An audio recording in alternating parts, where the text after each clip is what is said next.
तो कल हम लोगों ने डिस्प्लेसमेंट और डबल डिस्प्लेसमेंट रिएक्शन किया था और उसके बारे में हमने सब कुछ लर्न कर लिया था जो उसकी बैक में। अब हम करने जा रहे हैं energy changes in chemical reaction. Deputy के दरवाजा बंद कर दो।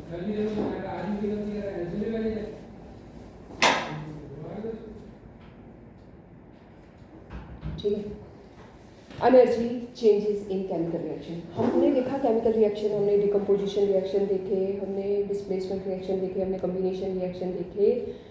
जब भी ये रिएक्शन होते हैं कुछ एनर्जी चेंजेस होती हैं या एनर्जी उस रिएक्शन में होते वक्त निकलेगी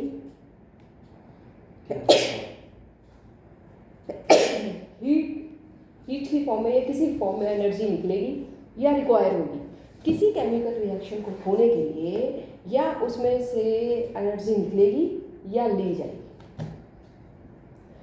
अगर एनर्जी ली जा रही है रिएक्शन होने के लिए तो उसे हम एंडोथर्मिक रिएक्शन क्या कहते हैं। पहले भी किया हमने ये 8th क्लास में कि 7th में। तो उसे हम एक्सोथर्मिक रिएक्शन कहते हैं। एक्सोथर्मिक रिएक्शन किसको देख जो रिलीज ऑफ एनर्जी जिस रिएक्शन में होगी वो रिएक्शन क्या कहलाएगा, एक्सोथर्मिक रिएक्शन। और जिसमें ली जाएगी उसे क्या कहते हैं हम, एंडोथर्मिक रिएक्शन।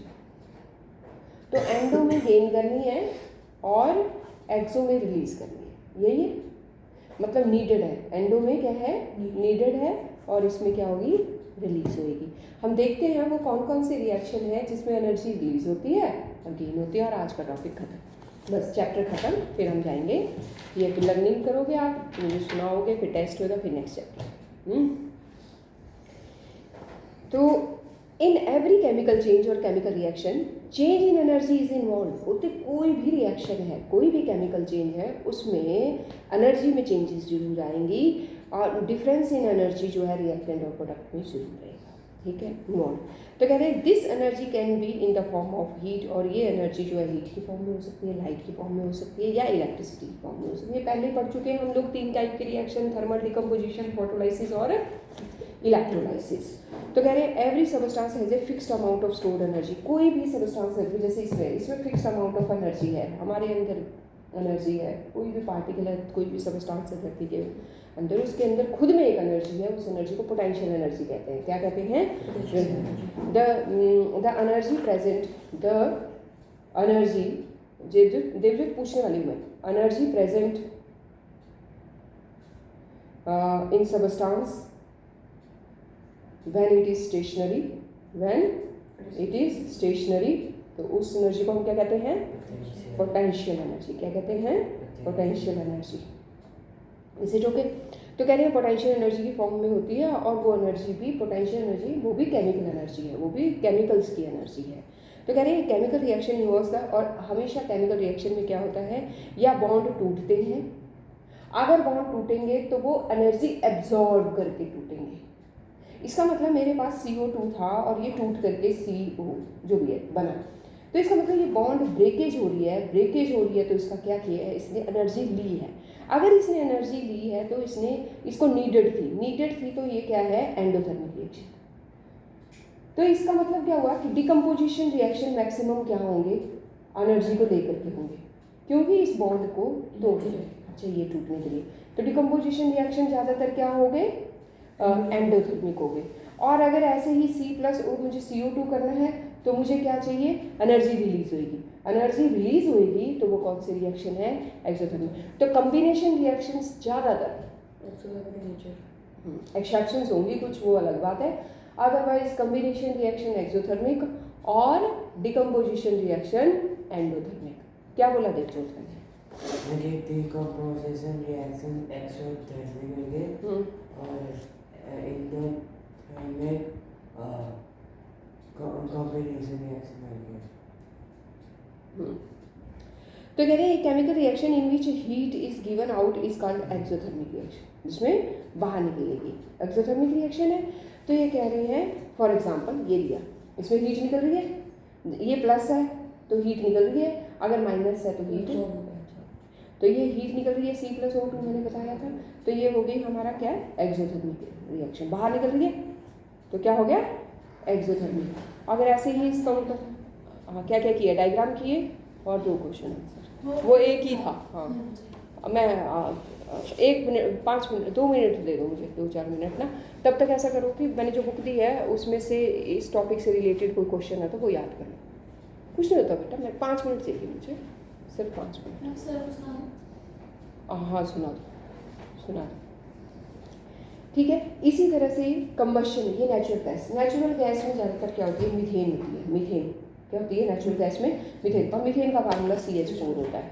CH4 जब बर्न होएगी मतलब ऑक्सीजन के साथ रिएक्ट, कोई भी चीज़ कंबशन बोल दिया मतलब वो चीज़ किसके साथ रिएक्ट करवानी है, ऑक्सीजन के साथ। में दिमाग में भेजे में डाल लो उस बात को, कोई भी चीज़ कंबशन हो रही है, जल रही है, कुछ भी बर्न हो रही है, तो वो क्या करना है, वो उस चीज़ को ऑक्सीजन के साथ रिएक्ट करवा के रिजल्ट देना है।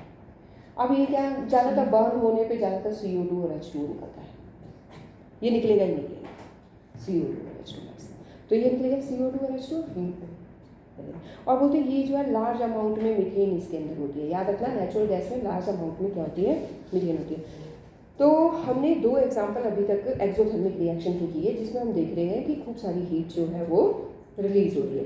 अब हम एक और रिएक्शन ले रहे हैं, क्यूक्लाइन, कल किया था हमने ये रिएक्शन, CaO क्यूक्लाइन कहते हैं इसको, प्लस वाटर, और ये क्या फॉर्म करता है, स्लेट लाइन, जिसका फार्मूला क्या होता है, Ca जो ब्रैकेट के अंदर OH ट्वाइस, CaOH ट्वाइस, ठीक है। तो ये फॉर्म होगा तब भी हीट रिलीज होती है। एक और एग्जाम्पल हो गया, जब वाटर फॉर्म होता है तब भी क्या होती है, हीट रिलीज होती है, हीट चाहिए है। The formation of ammonia, ammonia जब बनता है तब भी, तो अमोनिया किससे बनता है, nitrogen plus hydrogen is equal to ammonia plus heat.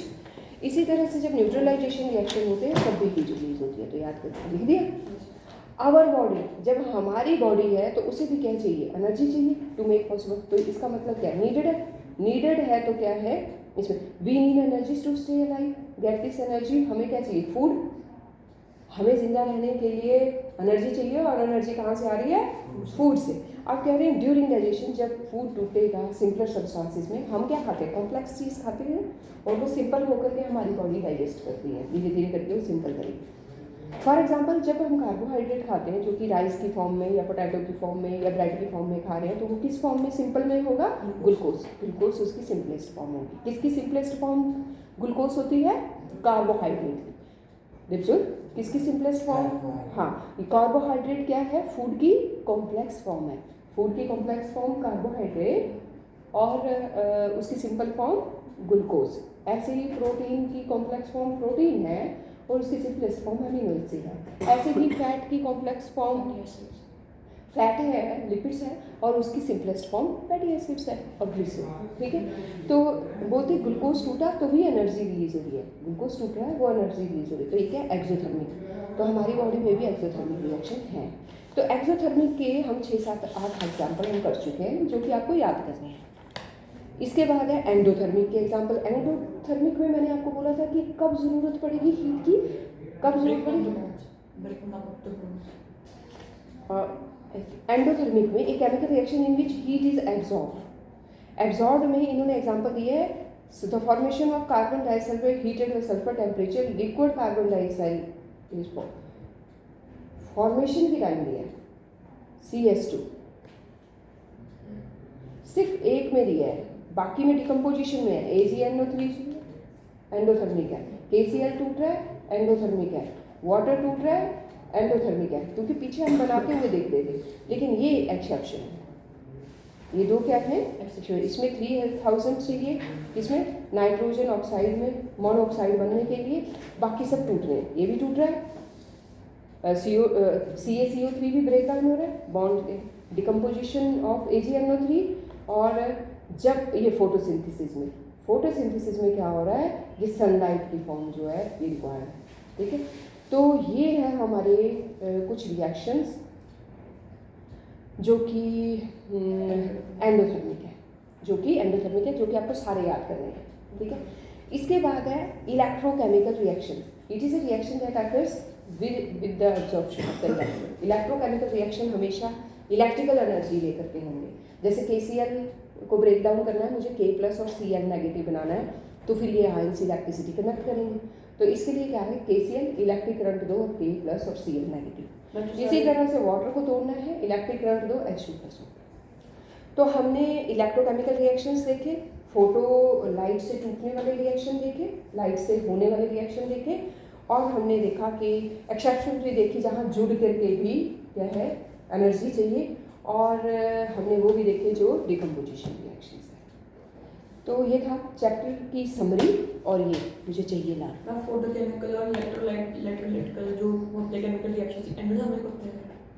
हाँ, वो हीट लेके ब्रेक डाउन हो रहे हैं, मतलब या वो लाइट लेके ब्रेक डाउन हो रहे हैं या इलेक्ट्रिसिटी लेके ब्रेक डाउन हो रहे हैं। तो इलेक्ट्रिकल एनर्जी और दोनों एनर्जी लेके, एनर्जी मतलब समझो, हाँ, एंडोथर्मिक रिएक्शन।